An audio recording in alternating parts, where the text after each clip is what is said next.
अच्छा छात्रों, फिर से हम साहित्य वैभव पीयूसी फर्स्ट ईयर का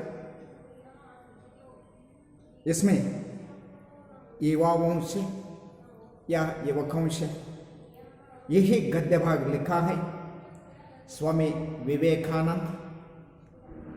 स्वामी विवेकानंद के द्वारा मेरे तरफ से वापस इस वीडियो देखने के लिए और सुनने के लिए सभी छात्रों को वापस स्वागत करता हूँ।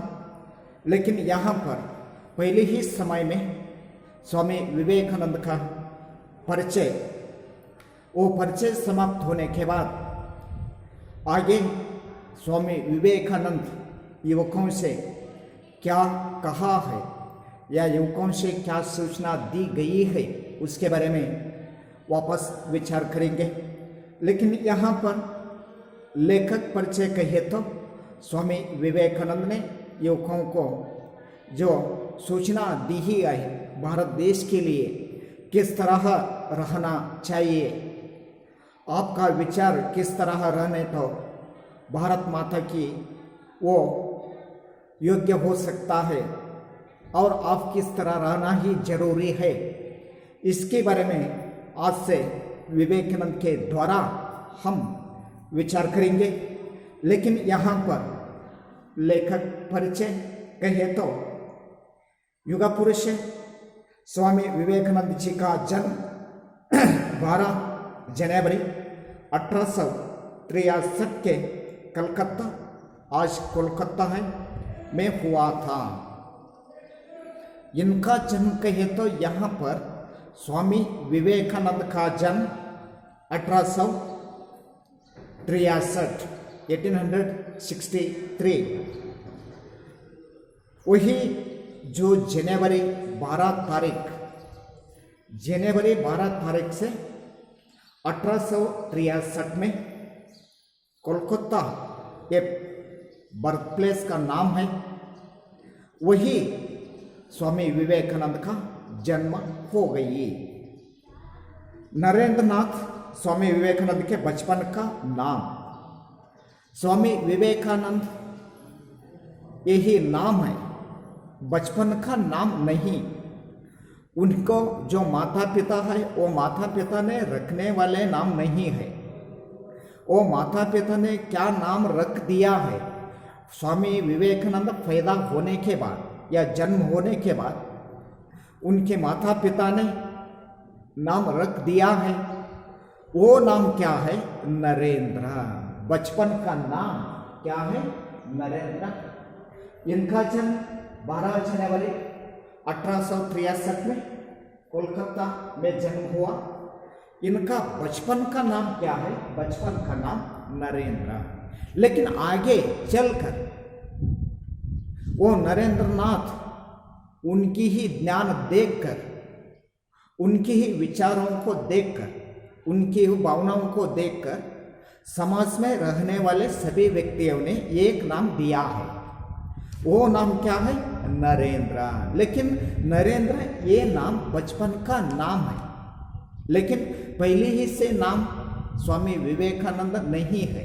स्वामी विवेकानंद नाम जो नरेंद्रनाथ आगे चलकर उनका कल्पना, उनका विचार, उनकी भावनाएं, उनके ज्ञान, यही सभी दिखाकर समाज में रहने वाले सभी व्यक्तियों ने स्वामी इस नाम से पुकारते हैं। उसी तरह स्वामी विवेकानंद का बाल्य का या बचपन का नाम क्या है? बचपन का नाम नरेंद्र है और इनके पिता विश्वनाथ दत्त और माता भुवनेश्वरी देवी थी।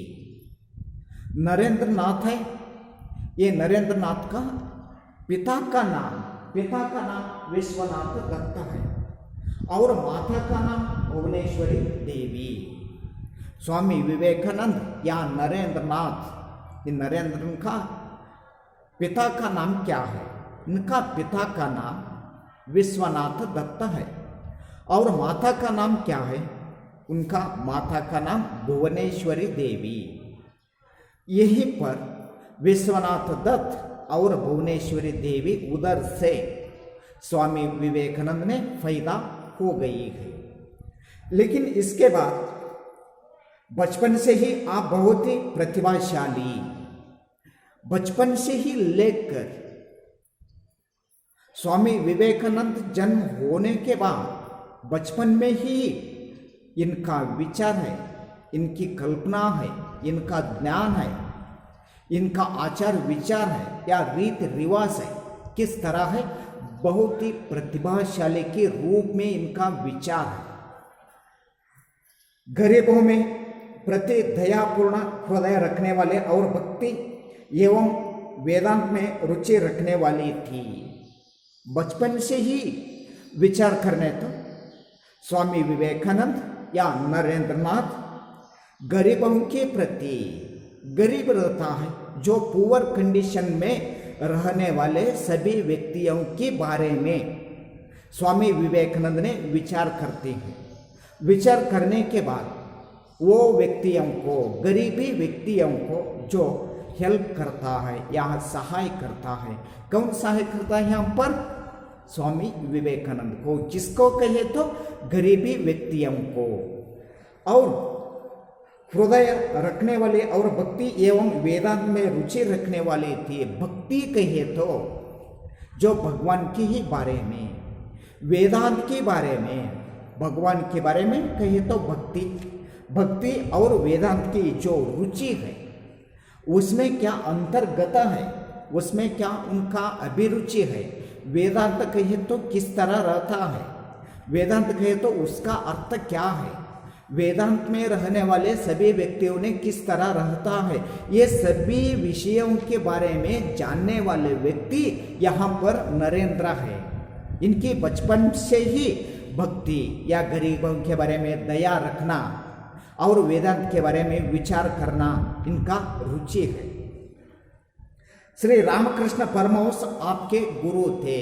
इनका अभिरुचियों को देखकर इनका रुचि है भक्ति के बारे में या भगवान के बारे में या वेदांत के बारे में, अध्यात्म के बारे में, सभी विषयों के लेकर स्वामी विवेकानंद जो भगवान है क्या नहीं, यही प्रश्न उठने के बाद वही प्रश्न ढूंढने के लिए, उत्तर ढूंढने के लिए, जवाब ढूंढने के लिए स्वामी विवेकानंद ने बाहर जाते हैं।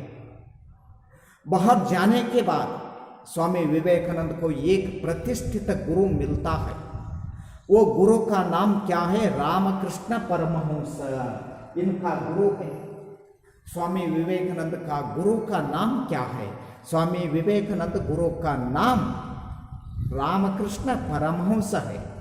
रामकृष्ण परमहंस से प्रभावित होकर आगे स्वामी विवेकानंद बन गया। लेकिन रामकृष्ण परमहंस को मिलने तक ही इनका नाम नरेंद्र था। रामकृष्ण परमहंस का जो उनके आशीर्वाद प्राप्त हो गई, रामकृष्ण परमहंस का शिष्य बन गई, वो बनने के बाद नरेंद्रनाथ ये नाम डिलीट हो गया। नरेंद्रनाथ ये नाम समाप्त होने के बाद उनका नाम अगला रख दिया, दूसरा नाम रख दिया। वो दूसरा नाम क्या है? स्वामी विवेकानंद है। यही तरफ से स्वामी विवेकानंद का जो गुरु कौन है यहाँ पर? रामकृष्ण परमहंस। स्वामी विवेकानंद अच्छा वक्त थे एवं सभी धर्मों के अध्येता भी थे। स्वामी विवेकानंद किस तरह है? बहुत ही एक अच्छा व्यक्ति भी है और इसके साथ सभी धर्मों के अध्येता भी थे। सभी धर्म है यहाँ पर। धर्म कहे तो हिंदू धर्म आ जा सकता है, मुस्लिम धर्म है, क्राइस्त धर्म है, जैन धर्म है, बौद्ध धर्म है। इसी तरह जो समाज में रहने तो सभी धर्म किस तरह देख सकता है?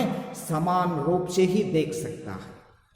कोई धर्म श्रेष्ठ है, कोई धर्म नीच है। जिस तरह भेद भावनाओं का विचार स्वामी विवेकानंद के पास नहीं है। इसके लिए स्वामी विवेकानंद ने सभी धर्मों को किस तरह मानते हैं, समान रूप से ही मानते हैं, लेकिन उसमें से ही यही धर्म श्रेष्ठ है, यही धर्म नीच है, जिस तरह भेद भावनाओं का विचार स्वामी विवेकानंद का मन है वह मन में भी नहीं हो सकता है। और सितंबर 1893 में अमेरिका के चिकागो शहर में आयोजित सर्वधर्म सम्मेलन में हिंदू धर्म भक्ति और वेदांत के बारे में स्वामी जी ने जो भाषण दिया वह अद्वितीय था। यह घटना हो गई है, वो घटना क्या है? सर्वधर्म सम्मेलन 1893 में अमेरिका में एक शिकागो नगर आ सकता है। वो शिकागो नगर में सर्वधर्म सम्मेलन आयोजन किया था। वो सर्वधर्म सम्मेलन में भारत की तरफ से या भारत की ओर से भारत की विचारों, भारत की धर्म, भारत की रीति नीति, भारत के आचार विचार की तरफ से ही वहां पर प्रकट होने वाले व्यक्ति या बात करने वाले व्यक्ति कौन है? यहां पर स्वामी विवेकानंद है। स्वामी विवेकानंद वो 1893 में जो सर्वधर्म सम्मेलन आयोजन किया है वही आयोजन में भाग लेते हुए स्वामी विवेकानंद ने भाषण वहां पर देता है। वो भाषण इस तरह है, इनका बात इस तरह है, वो बात ही सुनकर वहां पर जो सभी लोगों ने मंत्रमुग्ध हो गई है। इसके लिए इनका भाषण वहां पर किस तरह है? अद्वितीय है। इनका भाषण जो कल्पना किए तो वहां पर आ गई है सभी धर्मों का जो प्रतिनिधि है, वो प्रतिनिधि के साथ वहां से रहने वाले सभी व्यक्तियों ने किस तरह हो गई है, उनका बात है, उनका मुंह है, वो मुंह खोलने का ही अवकाश स्वामी विवेकानंद न दिया, जिसके लिए यहाँ पर लेखक किस तरह ही वर्णन किया है, उनका बात वहां पर अद्वितीय है। और हिंदू धर्म की ही बारे में वहां पर विचार मंडन की गई है। अब भारत देश, भारत की प्रजा और भारतीय संस्कृति के अच्छे ज्ञात थे। इस तरह कहने तो इस तरह जो बात करने की पूर्व से ही स्वामी विवेकानंद ने भारत के बारे में सभी तरह से ही विचार की गई है। भारत की जो धर्म और भारत में रहने वाले प्रजाओं के बारे में और भारत की जो संस्कृति के बारे में यहाँ पर स्वामी विवेकानंद ने सभी तरह से विचार की गई है। इसके लिए वहाँ पर स्वामी विवेकानंद ने वहाँ जाकर या शिकागो नगर में भाषण दिया है। इस कारण खंड खंडांतर में हिंदू धर्म का औन्नत्य, भक्ति एवं वेदांत के प्रचार प्रसार में निरंतर कार्य करता रहे। इसके साथ ही स्वामी विवेकानंद ने यही धर्म है, यही धर्म कहे तो हिंदू धर्म है, वो हिंदू धर्म की औन्नति के बारे में, जो भक्ति के बारे में और वेदांत के बारे में प्रचार करते हुए वो प्रचारों के साथ उनका विचारों भी सभी व्यक्तियों को स्वामी विवेकानंद ने बांटा है और निरंतर वही कार्य कर रहा है। आपकी मृत्यु कहे तो स्वामी विवेकानंद का मृत्यु, स्वामी विवेकानंद का मृत्यु कब हो गई? 4 जुलाई 1902, 4 जुलाई 1902 में इनका मृत्यु हो गई। स्वामी विवेकानंद का जो मृत्यु 4 जुलाई 1902 यही ईस्वी में इनका जो मृत्यु हो गई। इनका जो रचनाएं हैं, स्वामी विवेकानंद का रचना है। स्वामी विवेकानंद ने कुछ ग्रंथ लिखी है। वो ग्रंथों का नाम क्या है? यहाँ पर कर्मयोग और भगवान कृष्ण, भगवद गीत, मरणोत्तर जीवन, मेरे गुरुदेव आदि आपकी प्रसिद्ध रचनाएं हैं। यहाँ पर रचनाएं हैं कर्मयोग, भगवान कृष्ण, भगवद गीता, मरणोत्तर जीवन, मेरे गुरुदेव, स्वामी विवेकानंद का प्रमुख जो ग्रंथ है। प्रस्तुत संबोधन, प्रस्तुत कहिए तो युवाओं से, युवा यही बहुवचन युवाओं हो गई है। युवाओं से उनकी विचार क्या है, उनकी कहिए तो यहाँ पर स्वामी विवेकानंद का विचार क्या है। मैं स्वामी विवेकानंद जी ने नव युवकों का मार्गदर्शन किया है।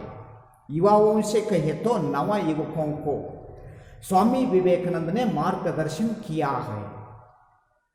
आपका विश्वास था कि देश का उद्धार केवल नव युवकों एवं नव युवतियों के द्वारा ही संभव है, लेकिन स्वामी विवेकानंद कह जा सकता है, इनका कंडीशन है, ये भारत जो आगे बढ़ने के लिए, भारत डेवलपमेंट होने के लिए यहाँ पर नव युवकों और नव युवतियों का कार्य है।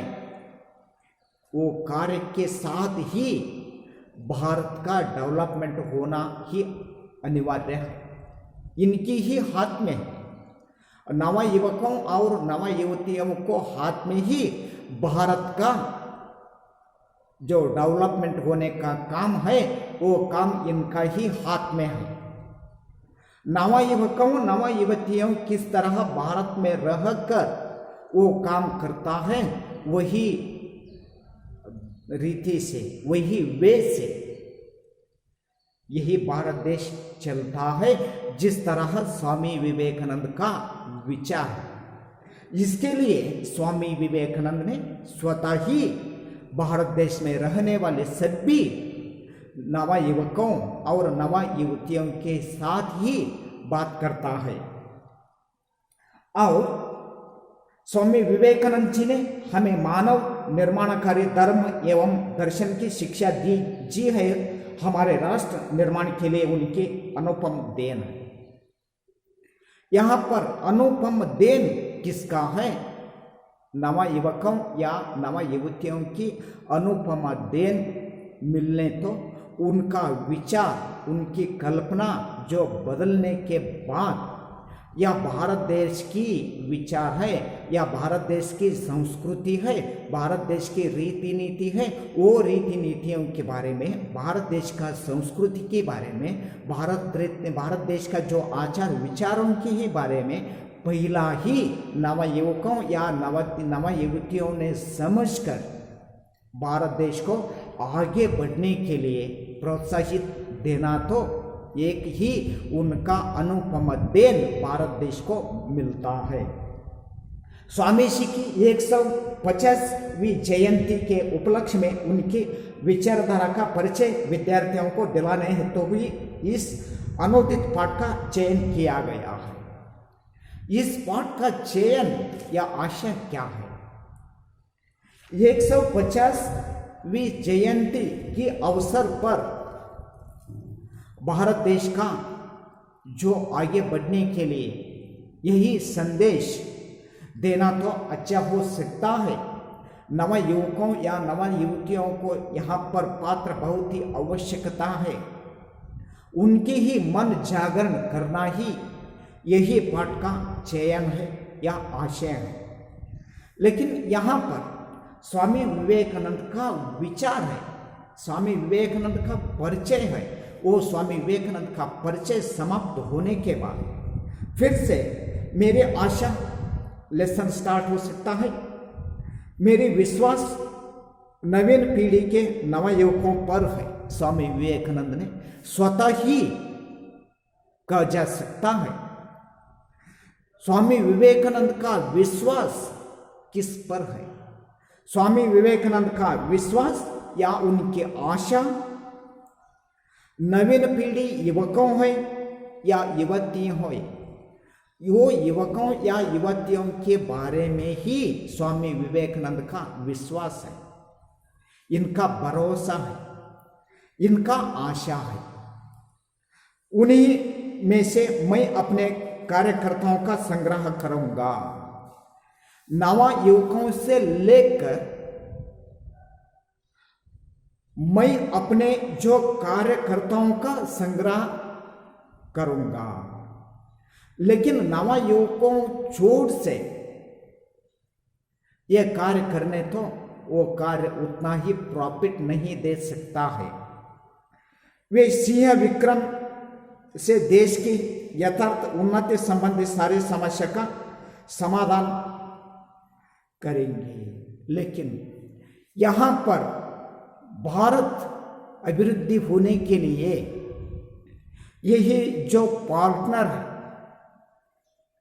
वो पार्टनर में ही अधिक पार्टनर होने वाले व्यक्ति कौन है, यहाँ पर नवा युवकों या युवतियों है। इसके लिए यहाँ पर सिंह विक्रम कहे तो अधिक जो शक्ति, बलिष्ठ शक्ति किसके पास है? नवा युवकों के ही पास है। यथार्थ उन्नति संबंधी सारी समस्याओं का समाधान करेंगे। इनका जो सिंह विक्रम है, वो व्यक्तियों को प्रचोदन करने के बाद उनकी जो संबंधी सारे भारत देश का समस्या है, वो समस्याओं को समाधान करेंगे।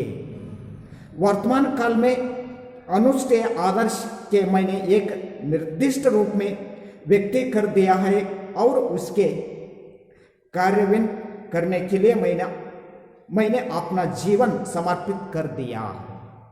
यहाँ पर सिंह विक्रम होने वाले व्यक्ति नवा युवकों हैं। भारत देश का जो सभी समस्या आ सकता है, वो सभी समस्याओं को निभाना या हल करना ही ताकत किस पर है? नवा युवकों के हाथ में ही है। इसके लिए वो नवा युवकों को ही पहला हाथ संग्रह करने के बाद इनके जो विचारों को बताने के बाद वो प्रसार करते हुए वो प्रसारों को अनुष्ठेय या आदर्श या निर्दिष्ट रूप में वो व्यक्तियों को व्यक्ति कर देने के बाद वो सभी व्यक्तियों ने कार्यान्वित करने के लिए अपना जीवन समर्पित कर दिया है। वे एक केंद्र से दूसरे केंद्र का विस्तार करेंगे। वे पहला एक केंद्र स्थापन करना, लेकिन वही एक केंद्र स्थापित करने के बाद आगे चलकर वही केंद्र से दूसरा केंद्र तक विस्तार करेंगे और इस प्रकार हम धीरे धीरे समग्र भारत में फैल जाएंगे। लेकिन संपूर्ण या अखंड भारत है, वो भारत में यही विचार फैल या प्रसार करने तो मुश्किल की बात आ सकता है।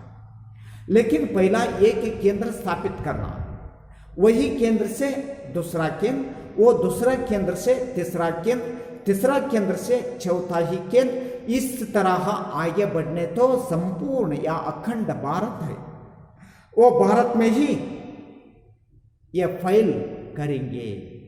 इस तरह स्वामी विवेकानंद का विचार है। इसके साथ ही भारत देश का सभी समस्याओं को हल करने के लिए आ सकता है। भारतवर्ष का पुनरुत्थान होगा। इसके साथ ही भारत वर्ष है, वो भारतवर्ष का पुनरुत्थान हो सकता है या डेवलपमेंट हो सकता है, पर वह शारीरिक शक्ति से नहीं, वो शारीरिक शक्ति से जो पुनरुत्थान होता ही तो इस तरह समझने तो वो इस समझने का विषय किस तरह है गलत है। शारीरिक शक्ति से नहीं वरन आत्मशक्ति द्वारा भारतवर्ष पुनरुत्थान होने के लिए यहाँ पर शारीरिक शक्ति आवश्यकता नहीं है, इसके बदले आत्मशक्ति ही जरूरी है। वह उन्नत विनाश की ध्वजा लेकर नहीं, वरन शांति पर प्रेम की ध्वजा से। वो उत्थान की विनाश की ध्वजा लेकर नहीं, वरन उसके बदले शांति या प्रेम की ध्वजा से। मैं अपने सामने यह सजीव दृश्य अवश्य देख रहा हूं कि हमारी यह वृद्ध माता पुनः एक बार जागृत होकर अपने सिंहासन पर नवा यौवनापूर्ण और पूर्व की अपेक्षा अधिक महिमान होकर विराजित है। लेकिन इस तरह चलने तो यहाँ पर उनकी माँ है जो वृद्ध माता ने एक पर जागृत होकर उनका पास जो शक्ति आने के बाद अपनी सिंहासन पर वापस बैठने का जो दृश्य है, वो दृश्य देखने का इच्छा यहाँ पर नवा युवकों से ही हाथ में है। और शांति आशीर्वाद के वचनों के साथ सारे संसार में उसके नाम घोषण कर दो। सारे ही संसार है और सारे ही संसार में शांति और आशीर्वाद के वचनों के ही साथ ही सारे संसार में उसके नाम यहाँ पर घोषणा कर दो। जिस तरह स्वामी विवेकानंद ने यहाँ पर नवा युवकों को बता सकता है, आगे क्या हो सकता है, इसके बारे में नेक्स्ट वीडियो के साथ विचार करेंगे। तब तक के लिए सभी छात्रों को धन्यवाद।